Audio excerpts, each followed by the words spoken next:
기도하겠습니다. 거룩하신 아버지 하나님 감사합니다.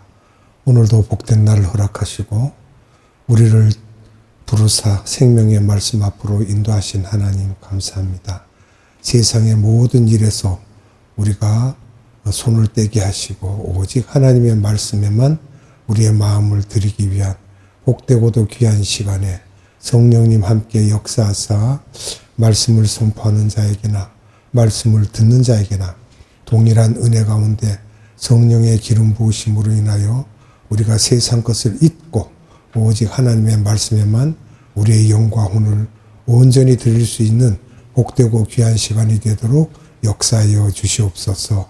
생명의 말씀을 주신 하나님께 감사와 찬양과 영광을 올려드리며 예수님의 이름으로 감사하며 기도드리옵나이다. 아멘. 오늘은 아버지의 뜻을 성취하시는 예수님 두 번째 시간입니다. 예수님께서 받으셔야 할 10가지 제안이 있는데 첫째, 예수님이 체포당하시는 것과 두 번째, 안나스의 뜰에서 신문 받으시는 고난의 제안에 대해 말씀드렸습니다. 이번에는 세 번째입니다. 가야바의 뜰에서 신문이지요. 새벽 1시경인데 사복음서 중에서 마태복음이 가장 자세히 설명이 되어 있습니다. 마태복음 26장 57절에서 68절에 가장 자세히 설명되어 있습니다.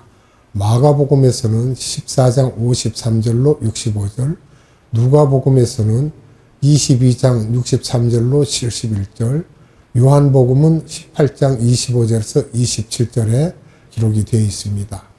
요한복음 18장 25절에서 27절 말씀을 봅니다.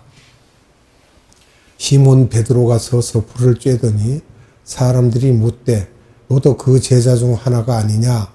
베드로가 부인하여 가로되 나는 아니라 하니 대제사장의 종 하나는 베드로에게 귀를 베어버리온 사람의 일가라 가로되 내가 그 사람과 함께 동산에 있던 것을 내가 보지 아니하였느냐? 이에 베드로가 또 부인하니 곧 닭이 울더라. 아멘. 아주 짧게 기록하였으므로 마태복음을 참고하겠습니다. 마태복음 26장 57절에서 68절입니다.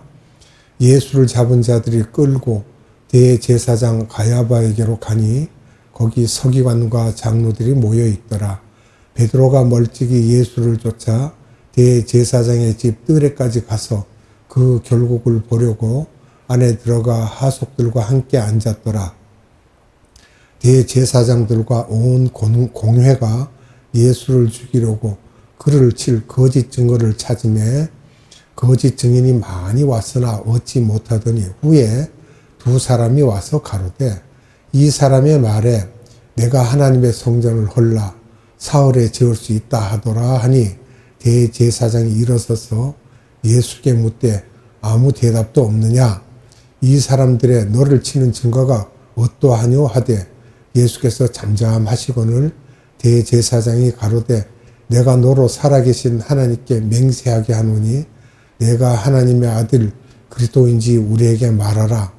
예수께서 가라사대 네가 말하였느니라. 그러나 내가 너희에게 이르노니 이후에 인자가 권능의 우편에 앉은 것과 하늘 구름을 타고 오는 것을 너희가 보리라 하시니 이에 대제사장이 자기 옷을 찢으며 가로되 저가 참남한 말을 하였으니 어찌 더 증인을 요구하리요. 보라 너희가 지금 이 참남한 말을 들었도다. 생각이 어떠하뇨?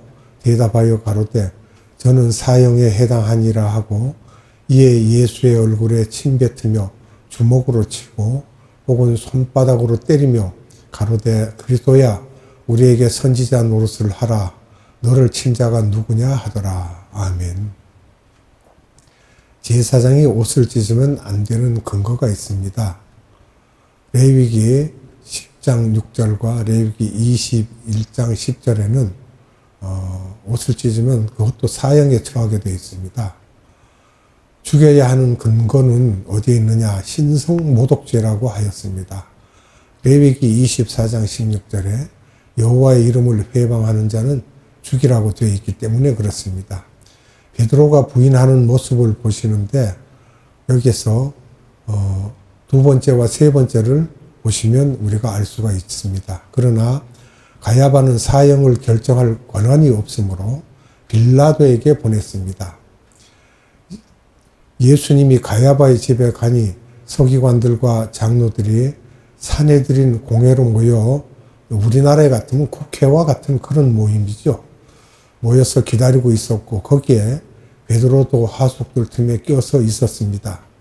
대제사장들과 공회원들이 예수님을 죽이려고 결정하고 그 증거를 찾기로 하였고 공회원 2명이 말하기를 요한복음 2장 19절을 인용하여 이자가 내가 하나님의 성전을 헐고 3일 만에 다시 짓겠다고 하면서 이들 생각에는 그 거룩한 성전을 마음대로 허물고 또 자기가 짓겠다고 하는 형편없는 사람이라고 하면서 예수님을 죽일 건수를 찾는 것을 보고 예수님께서는 아무 대답도 하지 않으며 이것은 이사야서 53장과 시편 22장에서 예수님이 이럴 때마다 대답을 하지 않을 것을 말씀하셨기 때문이며 이럴 때 다시 대제사장이 질문을 하는데 살아계신 하나님 앞에 맹세하노니 네가 하나님의 아들 그리스도인지 우리에게 말을 하되 맹세하면서 말을 하라는 것이며 이것은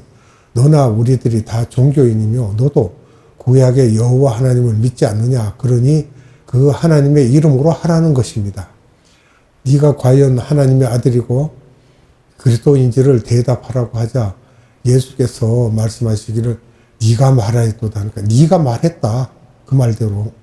그렇게 하자 대제사장과 그곳에 모이는 사람들이 화를 내자 다시 예수께서 내가 너희에게 이르노니 인자, 즉 하늘에서 보내심을 받은 자를 말하죠.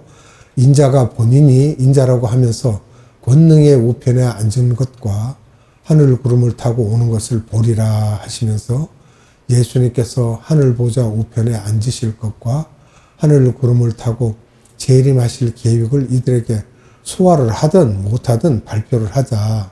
대제사장은 너무 화가 나서 자기 옷을 찢으며 저가 참나한 말을 하였다면서 어찌 더 증인을 요구하겠느냐고 했는데 여기서 대제사장이 옷을 찢으면 큰 죄에 해당하며 그것은 레위기 10장 6절, 레위기 21장 10절에서 사형에 처하게 되어 있는데 대제사장이 제복을 찢으면 안 되는데 그것은 하나님의 법을 어긴 것이며 찢어서 피를 바른다는 것으로 예수님을 찢는 것이나 마찬가지이며 대제사장이 감정이 폭발한 것입니다.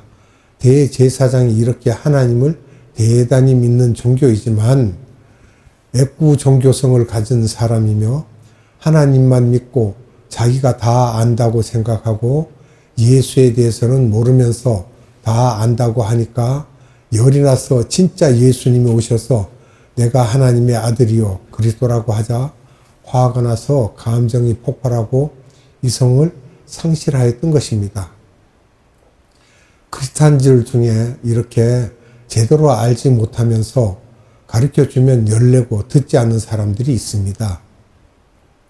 대제사장이 공회원들에게 질문하기를 이 사람이 하는 것을 봤지? 이 사람이 참남한 말을 하는 것을 들었지? 하면서 동의를 구하자 그들이 고개를 끄덕이는 것을 보여주고 있는 것입니다.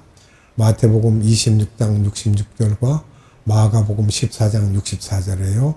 저는 사형에 해당하며 그 이유는 레위기 24장 16절에서 여호와의 이름을 회방하는 자는 반드시 죽일지어다라고 하신 말씀에 그 말을 참고하여서 사형을 구형하였습니다.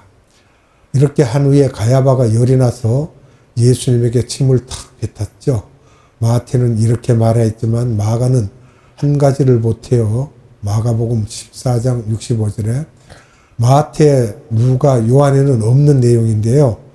그 65절에서는 침을 뱉으며 얼굴을 가렸다고 하였고 여기서 얼굴을 가렸다는 것은 예수님의 눈을 가리고 그리고 주먹으로 예수님을 치고 손바닥으로 또 때렸다는 것이며 이것은 가야바가 직접 하는 것이며 이렇게 눈을 가려놓고는 또 가로되 그리스도야 우리에게 거짓 선지자 노릇을 한번 해보라고 하면서 지금 이렇게 너를 친 자가 누구인지 한번 예언해 보라고 하는 것을 볼 때 예수님이 열이 나겠어요? 안 나겠어요? 그러나 예수님은 잠잠했죠? 아무 말씀도 안 하시고 참으셨습니다. 이것은 예수님이 참으실 것을 이사야와 다윗에게 말씀하셨고 이것을 다 경험하셔야 하기 때문입니다. 그래서 예수님께서 할 수만 있거든 이 잔을 피할 수 있게 해달라고 한 것이며 그래서 우리들도 이 잔을 받아야만 하며 그래서 너희들도 십자가를 지고 나를 따르라고 하셨던 것입니다.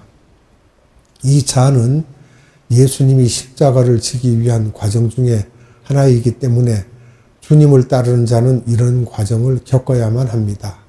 예수님께서 뺨을 맞고 침뱉음을 당하시고 있을 때 저쪽에서 베드로가 예수님을 두 번째, 세 번째 부인하는 모습을 주님이 쫙 보신 것입니다. 제사장들의 하속들이 베드로에게 질문하는 장면이 등장합니다. 사복음서의 말투가 다 다릅니다. 하나씩 살펴봅니다.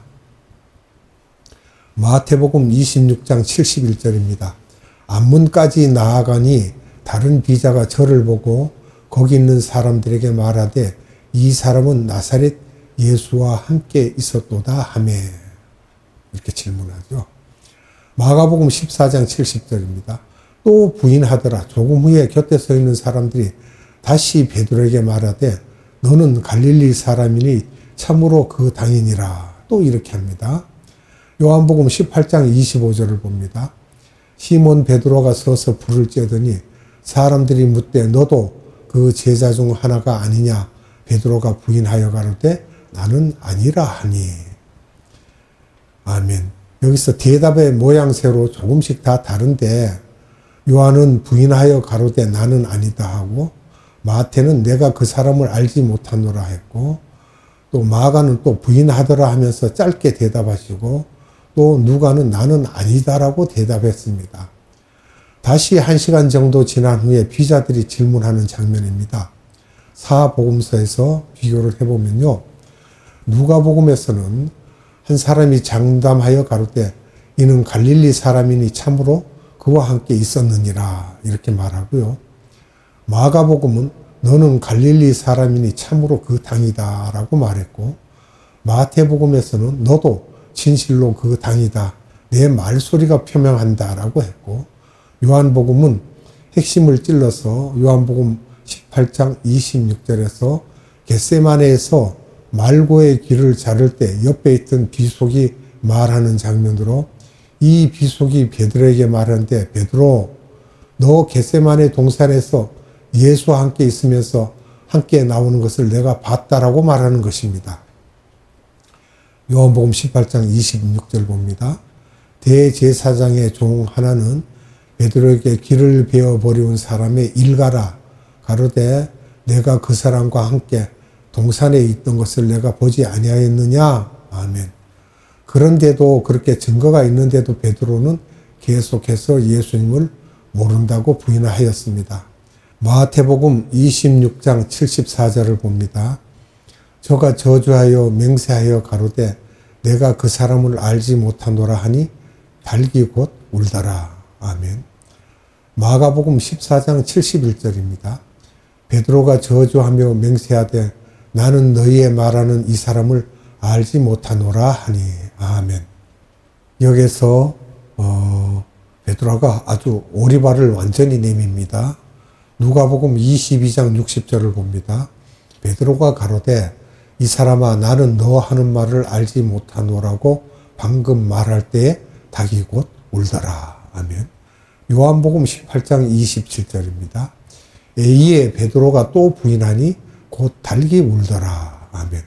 결정적인 증거를 갖고 묻자 베드로는 소극적으로 아니다라고 대답했습니다. 이후 베드로는 마태복음 26장 34절에 감람산에서 베드로가 나를 3번 부인하리라고 하신 말씀이 생각났겠죠. 왜 베드로가 예수님을 부인하도록 허락하셨을까요? 우리가 이거를 생각해야 돼요. 주님께서 베드로를 사랑하셨기 때문에 더 낮아져서 예수님을 크게 사랑하게 하기 위해서 이것은 베드로가 12명의 제자 중에 예수님께 가장 크게 빚진 자이고 은혜도 제일 많이 받은 자입니다. 그래서 교육 수준도 가장 낮고 성품도 제일 안 좋은 사람이 이렇게 하여 나중에 주님을 더 사랑하도록 하시기 위해서 결국 베드로도 다른 제자들과 같이 순교를 당하였습니다.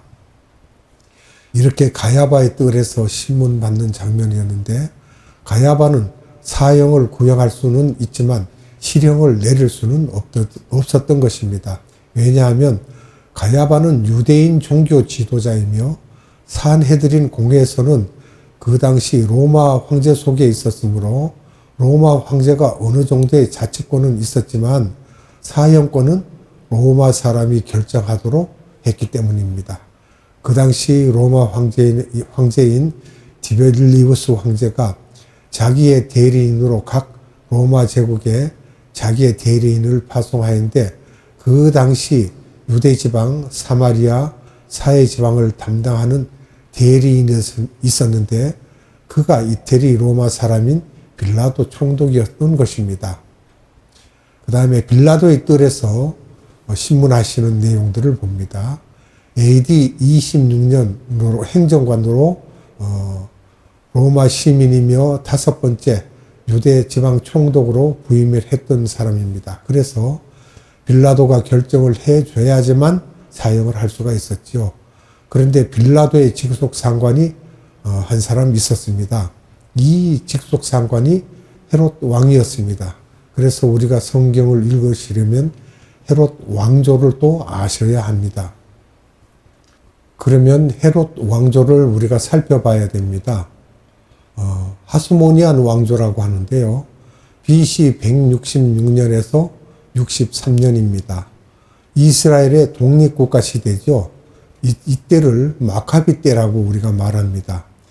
하스모니안 왕조가 패망하고 그 다음에 로마가 점령하고 나서 다스리기 위해서 빌라도와 같은 자기 민족도 파송했지만 더 넓게 시리아, 이스라엘 등을 관장하는 지역 왕조를 만들어 그 지역 사람으로 세웠는데 이태리 로마 사람이 아닌 그 지역 사람들의 환심을 사기 위해서 그 지역 왕조가 헤롯 왕조였는데 헤롯은 로마 사람이 아니었기 때문에 파워가 강하지는 않았지만 상징적으로 지역 왕으로 되어 있었던 시대입니다. 일대 헤롯 대제는 BC 37년에서 AD 4년에 있었던 유대 지방 왕입니다. 이 내용은 마태복음 2장 1절에서 19절, 누가복음 1장 5절에 말씀을 하고 있고요. 2대 헤롯 안디바는 BC 4년에서 AD 39년에 갈릴리 지방 왕으로서 있었죠. 예수님의 십자가 사건이 있었던 그때입니다.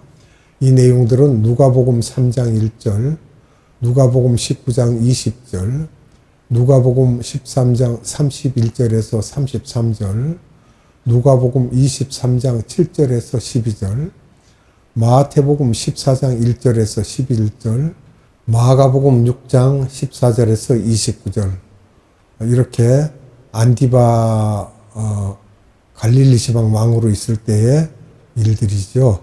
3대 헤롯은 아그리빠 1세입니다. AD 27년에서 44년 유대 지방 왕으로서 이 사람에 대한 것은 사도행전 12장 1절에서 24절입니다. 4대 헤롯은 아그리빠 2세인데 AD 50년에서 70년입니다. 갈릴리 지방에 있었죠. 사도행전 25장 13절에서 26장 32절까지입니다. 예수님이 갈릴리 사람이므로 직속 상관인 헤롯 왕에게로 보냄을 받습니다. 헤롯은 에돔 사람입니다.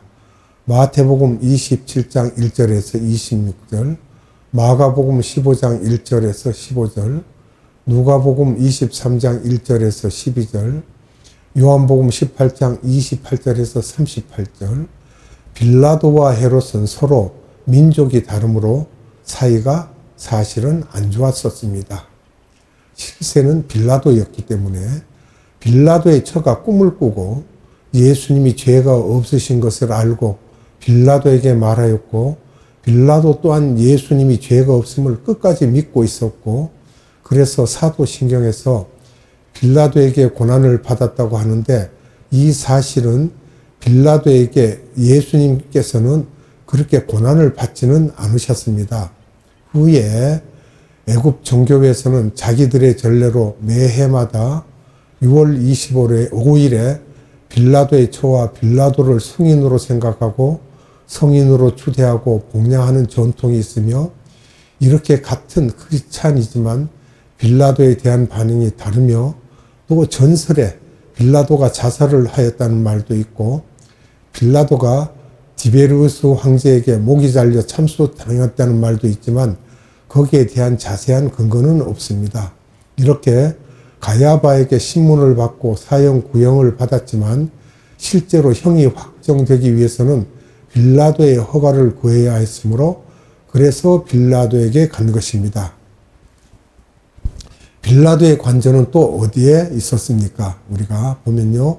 예루살렘 성전뜰에서 양문으로 나가서 베데스다 연못이 있는데 그 근방에 브라이도리온이라고 빌라도가 들어있는 하나의 큰 성뜰인데 이분이 높으니까 우리나라 청와대처럼 그 안에 큰 뜰이 있는 것이며 그 뜰 안을 브라이도리온이라고 했으며 영어로는 프로테리온으로 바울이 로마의 12대 뜰에 있었다고 했던 것처럼 우리 같으면 청와대 앞에 있었던 수도방위사령부와 같으며 그래서 가야바의 관저에서 빌라도에게 간 것입니다. 그러면 예수님과 빌라도가 대화하는 장면을 우리가 한번 살펴보도록 합니다. 요한복음 18장 29절로 38절의 말씀을 봅니다. 그러므로 빌라도가 밖으로 저희에게 나가서 말하되 너희가 무슨 일로 이 사람을 고소하느냐 대답하여 가로되 이 사람이 행악자가 아니었다면 우리가 당신에게 넘기지 아니하였겠나이다. 빌라도가 가로되 너희가 저를 데려다가 너희 법대로 재판하라. 유대인들이 가로되 우리에게는 사람을 죽이는 고난이 없나이다 하니 이는 예수께서 자기가 어떠한 죽음으로 죽을 것을 가리켜 하신 말씀을 응하게 하려 함이로라. 이에 빌라도가 다시 관정에 들어가 예수를 불러 가로되 내가 유대인의 왕이냐? 예수께서 대답하시되 이는 내가 스스로 하는 말이뇨? 다른 사람들이 나를 대하여 내게 한 말이뇨? 빌라도가 대답하되 내가 유대인이냐? 내 나라 사람과 대제사장들이 너를 내게 넘겼으니 내가 무엇을 하였느냐?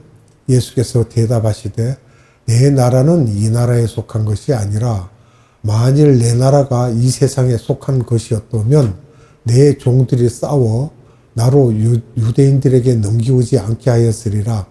이제 내 나라는 여기에 속한 것이 아니니라.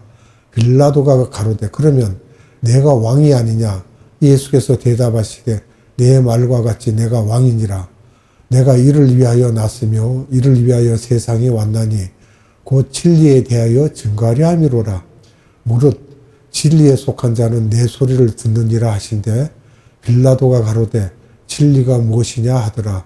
이 말을 하고 다시 유대인들에게 나가서 이르되 나는 그에게 아무 죄도 찾지 못하였노라. 아멘. 여기까지만 요한복음에서는 기록하고 있으며 이후의 이야기는 누가복음 23장에서 자세히 기록하고 있습니다. 누가복음 23장 4절로 7절을 봅니다. 빌라도가 대제사장들과 무리에게 이르되 내가 보니 이 사람에게 죄가 없도다 하니 우리가 더욱 굳세게 말하되 저가 온 유대에서 가르치고 갈릴리에서부터 시작하여 여기까지 와서 백성을 소동케 하나이다. 빌라도가 듣고 묻되 저가 갈릴리 사람이냐 하여 헤롯의 관할에 속한 줄을 알고 헤롯에게 보내니 때에 헤롯이 예루살렘에 있더라. 아멘.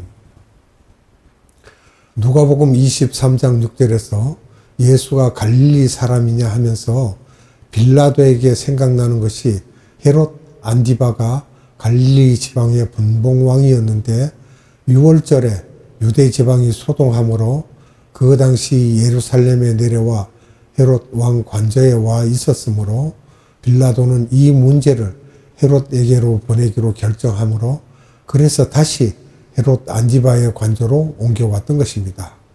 예수님께서는 밤을 새워서 한잠도 자지 못하고 옮겨 다니면서 신분을 받는데 뒤에 대제사장과 공회원들과 하속들이 다 따라다니고 있었던 것입니다.